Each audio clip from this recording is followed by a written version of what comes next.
When John Askins was a little boy, he and I would go playing in the nearby field. Sometimes we would play soldiers.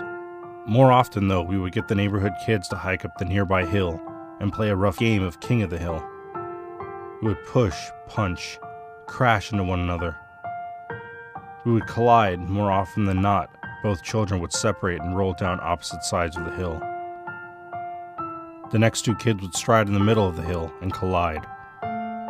John would usually be last, as he didn't like King of the Hill, but he wanted to be part of the group, so he would play and get pushed over the hill. We would go easy on him too, but he was a scrawny kid, easy to take down in every sense of the meaning. Yet he still would come around and play with us. I always felt sorry for him, but you know the old saying, there's nothing more innocent and cruel than a child. I never stood up for him, and I feel really bad for that. One day in winter, I was home alone, and John came to my house. I remember it was raining particularly hard that day, and he told me to get my bike and follow him. I did, and I trailed him for what I clocked at 5 miles. It was a large plot of land that was going to be developed on to make a new community. A sign nearby let everyone know its due date. As I passed the sign, my only thought was, what is John doing breaking into a construction zone? This is unlike him. I rode on to catch up with him. He had pedaled faster as I started to get close.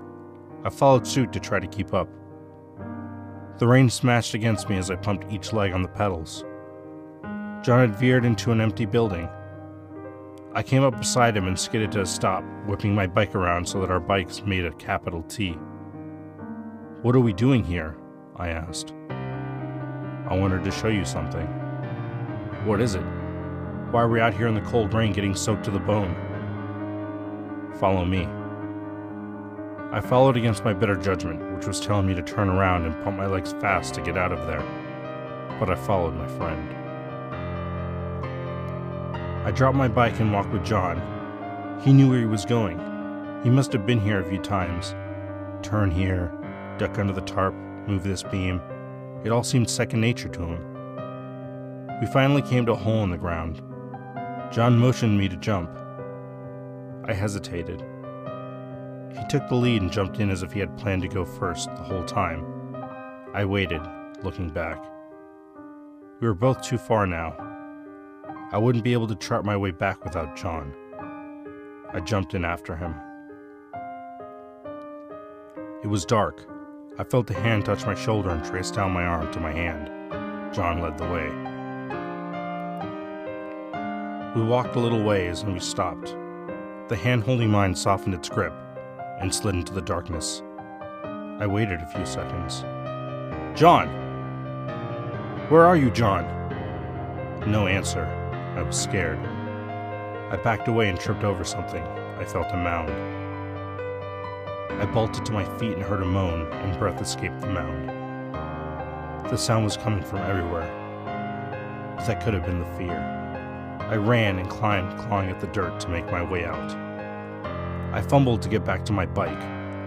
It felt like I was lost in the building forever, but I found my bike and rode it out of the construction zone.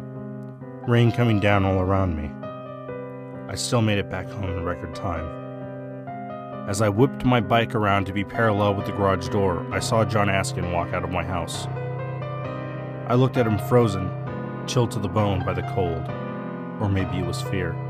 He walked past me without noticing I was there. I watched him, and when he was past the second house from mine, I ran into my own and screamed, "Mom!" No reply. I started running through the house. "Mom!" Still nothing. "Are you here?" My mother replied finally, "Of course. You just missed your little friend John. He was looking for you. He's an odd one. And where were you, mister?" "I was playing at Corey's house." "What do you mean he's an odd one?" "He came over in tears asking if you were here, and I said no. Then he asked if I had seen you leave with him." "That Askins boy is an odd one."